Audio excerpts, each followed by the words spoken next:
Hi everyone and welcome back to Chess for Charity. In this puzzle, you are playing the white pieces and you have a knight, a pawn on the 7th rank against 2 rooks that are ready to attack. So, the goal here is to try to survive and get a draw. If you would like to try this puzzle on your own, feel free to pause the video. If not, I'm going to proceed with the solution. Okay. With the white pieces, you have only 3 legal moves. You have a king move to a7, a king move to b8, and a pawn promotion on b8, and you can pick what you want to promote to. So let's start with the worst move, I would say, is king a7. Why do I say that's the worst move? Is it objectively the worst? I'm not so sure. But it walks into a pin, and now I can take this, and black is easily winning. There's no stalemates or anything. You could just go here, attack this guy. No issues there. Okay. What about instead of king a7? We'll rule that out. What about king b8? Well, now this pawn on b7 is a little weak, which means I can get both rooks lined up for attack. And now I'm not stopping this if I'm the white pieces. I'm not defending this. I can try to be sneaky with this defense and say, hey, I'm going to defend here, and if you take, I want to try to bait you into taking like this and get stalemate. The thing is, black doesn't have to do it that way.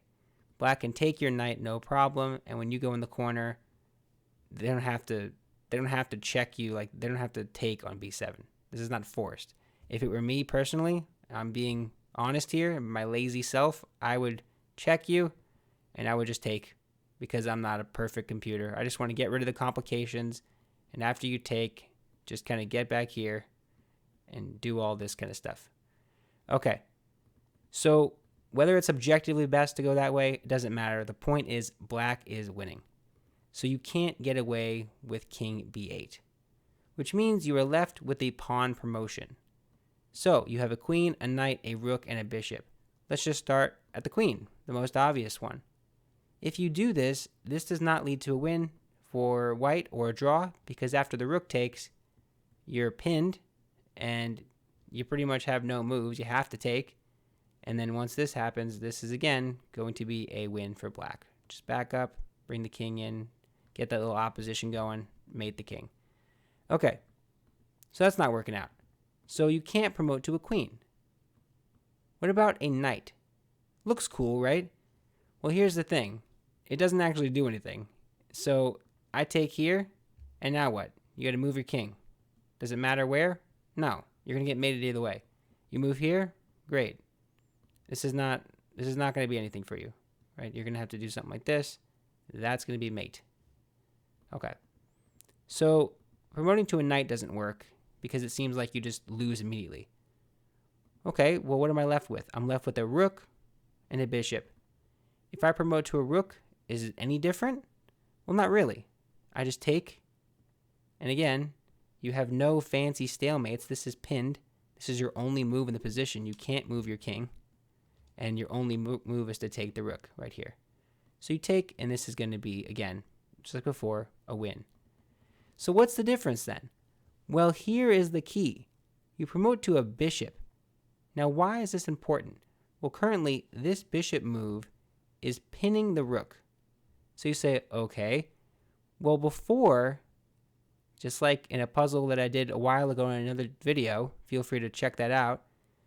If you take this knight, this is actually stalemate now, right? Before, the queen would have to capture you.